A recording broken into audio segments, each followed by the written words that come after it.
Have you ever watched the internet die at the exact moment you need it most, like it has terrible timing and a grudge? With midterm rentals, that tiny disaster can turn into a very loud tenant complaint, so you need a plan before the Wi-Fi starts acting like a golden retriever chasing its own tail. First, think of internet like running water and heat, even if it is not always legally treated the same way. If your guests are nurses, traveling workers, or families between homes, they often need reliable service for work, school, and basic life stuff, so "it usually works" is not the same as "it works when they need it."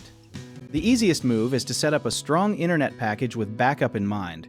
That means choosing a good provider, using a modern router, and placing it in a smart spot because no one wants the signal hiding behind a fridge like it is in witness protection. You should also make it easy for tenants to tell you when there is a problem. Give them simple instructions for restarting the router, checking the modem, and testing the speed, because sometimes the internet is down, and sometimes the cat unplugged it with the confidence of a tiny sabotage expert. If the outage is brief, quick communication matters more than fancy words. Tell them what you know, what you are doing, and when they can expect the next update, because silence makes people imagine worst-case scenarios, and then everyone acts like they are in a disaster movie with a bad script. For longer outages, you need a backup plan before anyone starts rage refreshing like it is a sport.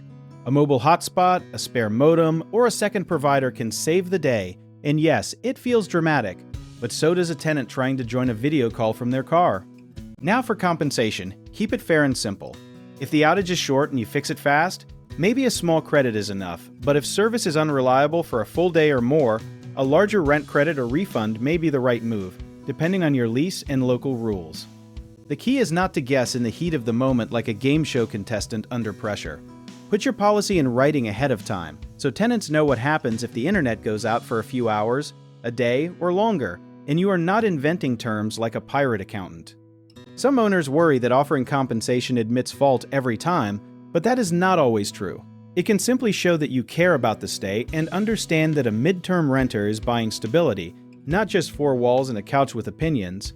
You can also reduce drama by tracking outages like a grown-up with a clipboard. Write down the date, time, provider reports, photos of error messages, and what you did to fix it. Because good records help if there is a dispute, and they keep memory from turning into fan fiction. If the problem is your building or your equipment, handle it fast and own it. If the issue is the provider, push them hard, hit a ticket number, and keep the tenant updated.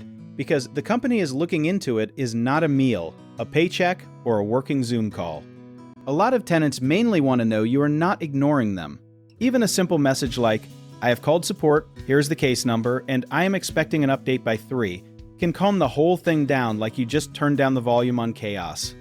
If outages happen often, the real fix is not more apologies, it is better planning. Upgrade the service, add a backup line, or choose a property setup that matches the kind of guests you host.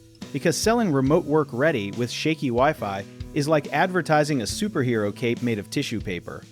You do not need to overcomplicate the compensation math either.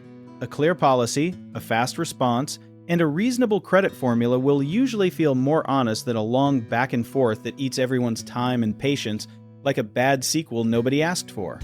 The big idea is this: prepare before the outage, communicate during it, and compensate fairly after it. Do that, and you turn a frustrating glitch into a small bump instead of a full meltdown, which is pretty much the dream when people are paying to stay in your place. Do you want to learn more about our company? Check out our links in the description.